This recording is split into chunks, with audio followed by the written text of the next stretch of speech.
کیسے رہی وطن میں یہ دکھیا سے پوچھئے، غم کربلا نہ جانے کا صغرا سے۔ اعوذ باللہ من الشیطان الرجیم، بسم اللہ الرحمن الرحیم۔ السلام علیکم ناظرین، قائم ٹی وی کینیڈا سے میں بطول زہرا پروگرام امتحان وفا اور کربلا سیزن 2 لے کر حاضر ہوں۔ آئیے چلتے ہیں اپنی مہمان کی طرف، بیگم نرجس سردار نقوی صاحبہ۔ السلام علیکم، کیسی ہیں آپ؟ خدا کا بہت کرم۔ شکریہ آپ کا بہت بہت کہ آپ نے اتنے قیمتی ٹائم، اپنا قیمتی وقت ہمیں دیا۔ یہ مولا کا ذکر ہے، بس یہی ہماری مصروفیت۔ بالکل۔ آج آپ ہمیں کیا بتا رہے ہیں؟ آج میں سمجھتی ہوں کہ ہمیں اب حضرت عباس علمدار جی کا ذکر کر لینا چاہیے۔ کربلا کا ایک انتہائی اہم کردار، جن کی خواہش مولا کائنات نے اپنے برسہ برس پہلے، 32 برس پہلے، بلکہ 33-34 برس پہلے کی تھی۔ ایک بچے نے مجھ سے سوال کیا کہ آخر انہیں کیسے پتہ چلا کہ واقع کربلا ہوگا؟ معاملات جس نہج پہ جا رہے تھے وہ عام آدمی کو بھی نظر میں سمجھ میں آ رہا تھا کہ لوگ اہل بیت کے کیسے دشمن ہو رہے ہیں، اور یہ دشمنی کس حد پہ پہنچ جائے گی۔ مولا کائنات جیسا ذہین ترین انسان، دور اندیش اور معرفت صاحب معرفت امام، وہ دیکھ رہے تھے کہ ان کی اولاد کے لوگ کیسے دشمن ہو جائیں گے اور ان کی اولاد کے لوگ کتنے دشمن ہیں۔ اب ان میں سے اور بیٹے تھے امام کے، محمد ابن حنفیہ تھے موجود اس وقت، لیکن امام کا یہ ارشاد فرمانا کہ کسی ایسے خاندان کی بیٹی کا پتہ بتاؤ جو شجاعان روزگار میں سے، کسی گویا ایسے خاندان کا۔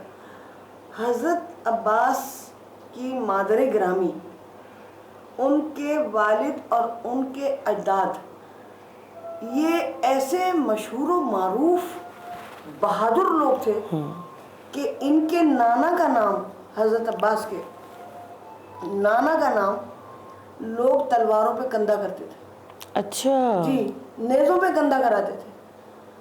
اور جیسے جاتے ہیں نا جنگ کے لیے کسی بہادر کا نام لے کے، ہم دیکھتے ہیں نا کہ جب لوگ کھیل میں بھی جاتے ہیں تو کہتے ہیں نعرہ حیدری، جی علی کا نعرہ لگاتے ہیں۔ جی، تو ایسے ہی وہ بہادری میں یعنی اس خاندان کا نام لیتے تھے۔ ان کی معرفت کا بھی ایک عالم میں تمہیں بتاؤں کہ ان کے اجداد میں سے، یعنی یہ 14ویں پشت میں رسول سے ان کی پشت جو ہے وہ ملتی ہے، تو ان کے اجداد میں سے شاید ان کے دادا یا ان سے بھی پہلے، بلکہ دادا ہی ہوں گے، کیونکہ حضرت کے بعد کوئی بہت زیادہ عرصے کے بعد تو یہ نہیں ہوا نا۔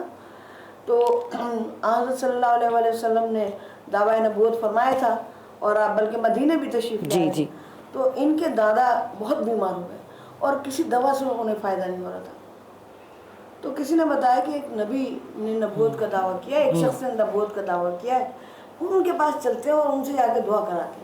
کبھی ایک ایسا وقت آ جاتا ہے نا بیماری میں جب دوا کام نہیں کرتی تو ہم دعا سے کام لیتے ہیں۔ تو اس قبیلے کا کوئی شخص آیا پیغمبر کے پاس اور اس نے آگے کہا کہ کوئی دوا یا کوئی چیز بتا دیجئے، تو حضرت نے فرمایا کہ جاؤ مٹی اٹھا لو۔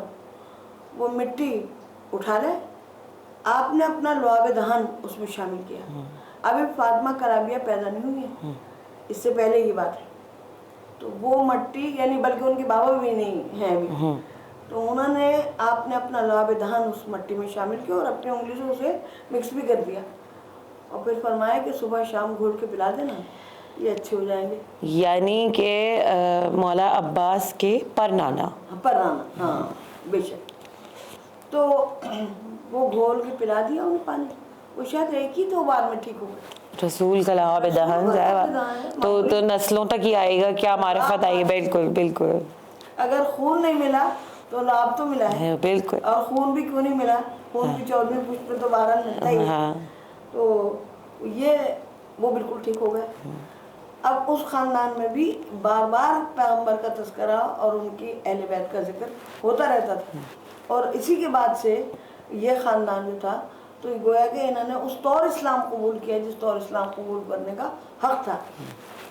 اب یہ عامر ابن سوسہ کی بیٹی، یہ فاطمہ نام ہے ان کا، تو یہ اس خاندان کی بہادری اور ان کی مطلب ایک اعلیٰ درجہ بھی یہ تھا کہ روم کا بادشاہ کے دربار میں عام آدمی کا داخلہ، ظاہر سی بات ہے کسی بھی دربار میں عام آدمی کا داخلہ تو مشکل ہی ہوتا ہے، مجھ جیسا تھوڑی جا سکتا ہے وہاں، لیکن ان کا خاندان روم کے بادشاہ کے دربار میں جب جاتا تھا اور وہ بتاتا تھا کہ میں اس خاندان سے ہوں، یعنی ان کے دادا کا نام لے کے، تو اس کو کرسی پیش کی جاتی تھی.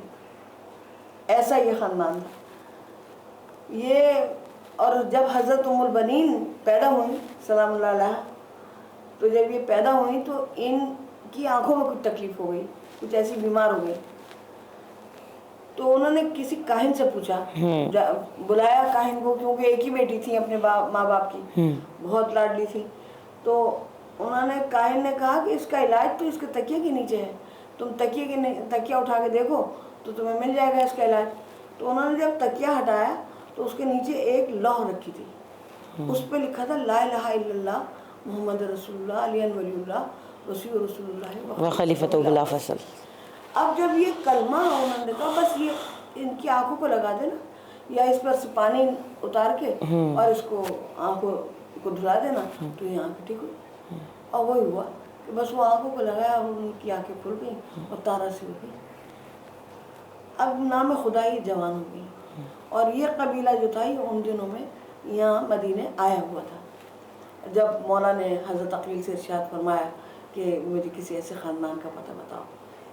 اچھا، اور ان کے خاندان میں شاعری بھی تھی، ایسی شاعری کہ جو معلقات میں سے تھی، اور ان کے خاندان کے کسی شخص کا قصیدہ خانہ کعبہ کے دروازے پہ لٹکایا گیا تھا، جو سال بھر لٹکا رہتا تھا کہ کوئی اس کے برابر کی تحریر لے آئے تو پھر وہ اس کا لٹکا دیا جائے گا، اس کی تحریر لٹکا دی جائے گی.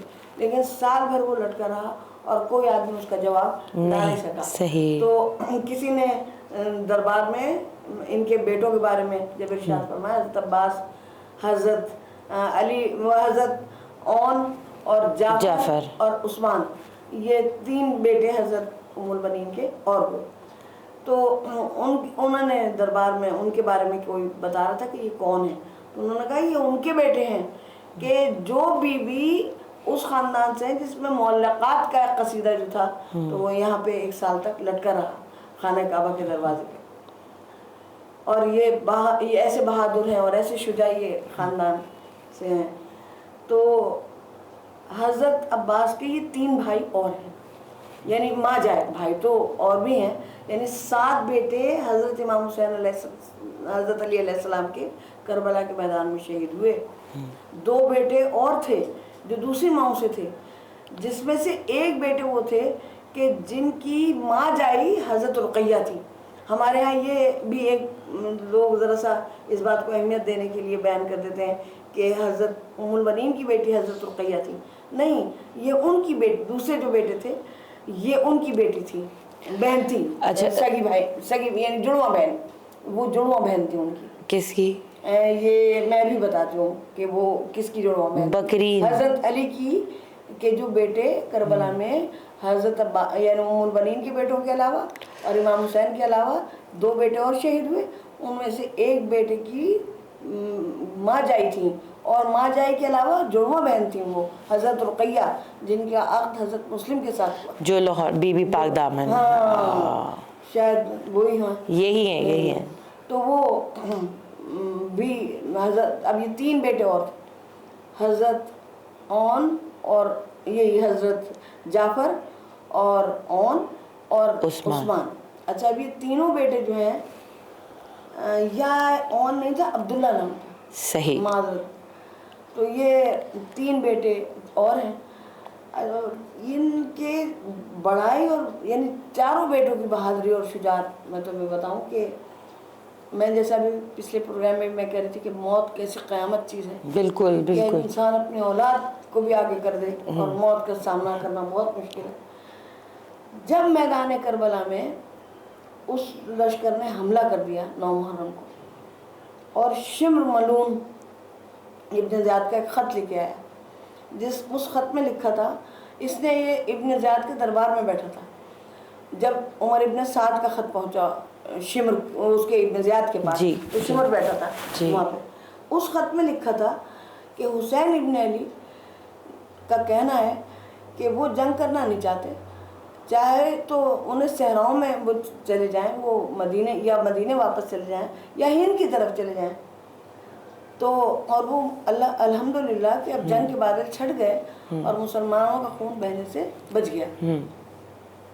تو جب یہ خط پہنچا تو اس نے بھی یعنی لکھا ہے کہ شاید وہ ابن زیاد اس خط سے کوئی اتنا زیادہ وہ نہیں ہوا کہ مخالف نہیں ہوا اس خط کا، لیکن شمر نے کہا کہ ارے اگر آج وہ آپ کے ہاتھ سے نکل گئے تو کل پھر وہ آپ کے ہاتھ نہیں آئیں گے، پھر اگر وہ آج آپ کے ہاتھ سے نکل گئے تو سرداری ہمیشہ کے لیے ان کا حق اور غلامی آپ کا حصہ ہوگی.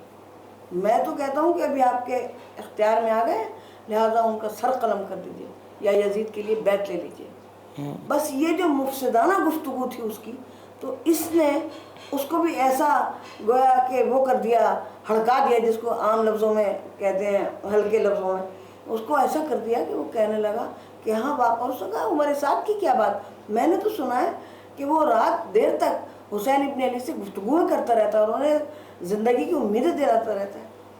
تو اس کو بھی یہ خیال ہوا کہ واقعی اگر ایسا ہے تو اس معاملے کو یہ روک دینا چاہیے. اس نے کہا لاؤ قلم دوات، اور اس کو تو قلم دوات مل گیا اور اس کو قلم دوات دیا گیا. اس نے خط لکھا کہ ہم نے تمہیں اس لیے نہیں بھیجا کہ تم حسین ابن علی کو زندگی کی امیدیں دلاؤ یا ان سے صلح کی گفتگویں کرو، ہم نے تمہیں اس لیے بھیجا کہ تم امیر یزید کے لیے ان کی بیعت لے لو، اور نہ کریں تو تم انہیں ان کا سر قلم کر کے ہمارے پاس لے آؤ، اور اگر کر لیں تو انہیں گرفتار کر کے ہمارے پاس لے آؤ. یعنی اگر بیعت کر لیں تب بھی انہیں گرفتار کر کے ہمارے پاس لے آؤ. تو اس نے خط لکھا کہ اور اگر تم یہ نہیں کر سکتے یہ کام تو سپہ سالاری شمر کو دے دو، کیونکہ وہ بھی عمر ابن سعد کی کمزوری سے واقف تھا کہ یہ دنیا پہ جان دینے والا انسان ہے، یہ کبھی بھی سپہ سالاری نہیں چھوڑے گا. اس نے لکھا کہ تم شمر کو سپہ سالاری دے دو اور رے کی حکومت کا پروانہ ہم واپس بھیجے دیتے ہیں اور تم فوراً ہمارے پاس آ جاؤ. یہ خط لے کے یہ کربلا آیا شمر، اور اس نے یہ خط اس کو پیش کیا. 9 محرم کی شام کو اس نے کہا کہ اچھا خدا تجھے غارت کرے کہ تو نے اس جنگ کے بادل بھڑکا دیے، آگے بڑھا دیے اور اس آگ کو بھڑکا دیا. بس ٹھیک ہے، اب یہ جنگ میں ہی شروع کرتا ہوں. اس نے کہا کہ اب شمر سے اس نے یہ بات کی. اسی وقت دربار میں حضرت عباس کے ماموزاد بھائی بیٹھے تھے. انہوں نے کہا کہ رکو ایک منٹ، ہم نے سنا ہے کہ ہماری پھوپھی زاد بہن کے بیٹے بھی آئے ہوئے ہیں کربلا، تو ہم چاہتے ہیں کہ ان کے لیے ایک امان نامہ لکھ دیا جائے. ابن زیاد کو حضرت عباس سے مسئلہ بھی نہیں تھا، وہ تو صرف اصل میں جو رسالت کے کا ایک سلسلہ چل رہا ہے آگے، اس کو سب قدر ان سے ہے. صحیح. اسے حضرت امام زین العابدین علیہ السلام سے بھی نہیں مانگی اس نے بیعت، اس نے حضرت عباس سے بھی نہیں مانگی بیعت کی طلبگاری تو صرف حسین ابن علی سے. یہی تو رسول کے بیٹے ہیں. چنانچہ اس نے کہا کہ انہوں نے مجھ سے کہہ دیا ہے، آپ کے ماموزاد بھائی نے آپ کو سلام کہا ہے کہ آپ کے لیے امان ہے. صرف حضرت عباس نہیں، چاروں بھائی ایک ساتھ باہر نکلے لشکر سے، اور انہوں نے کہا کہ ہمارے ماموزاد بھائی کو ہمارا سلام کہنا اور کہنا کہ ہمیں ایسی زندگی کی کوئی ضرورت نہیں ہے. بہت بڑی بات ہے. کوئی ضرورت نہیں ہے، ہمیں موت قبول ہے کہ جو امان نامہ فرزند فاطمہ کے لیے تو نہ ہو اور ہمارے لیے ہو، تو ہمیں ایسے امان نامے کی قطعاً کوئی ضرورت نہیں. اللہ اکبر. اس میں چاروں بھائی شامل ہیں، اور یہ حضرت ام البنین کی تربیت کا ایک عروج ہے جو ہمیں کربلا میں نظر آیا. بہت بہترین، بہت خوبصورت. ناظرین، یہ اتنی خوبصورت ہسٹری ہم جان رہے ہیں اور سن رہے ہیں. مولا عباس اور ان کے باقی بھائیوں کا ذکر تذکرہ جو ہے وہ ہمارے یہاں بہت کم ملتا ہے مجالسوں میں. تو بہت ہی بہترین انداز سے گفتگو کی. یہیں پہ ہی ہم اپنے اس قسط کا اختتام کرتے ہیں. انشاءاللہ اگلے پروگرام میں دوبارہ حاضر ہوں گے. تب تک کے لیے اجازت دیجیے. اللہ حافظ.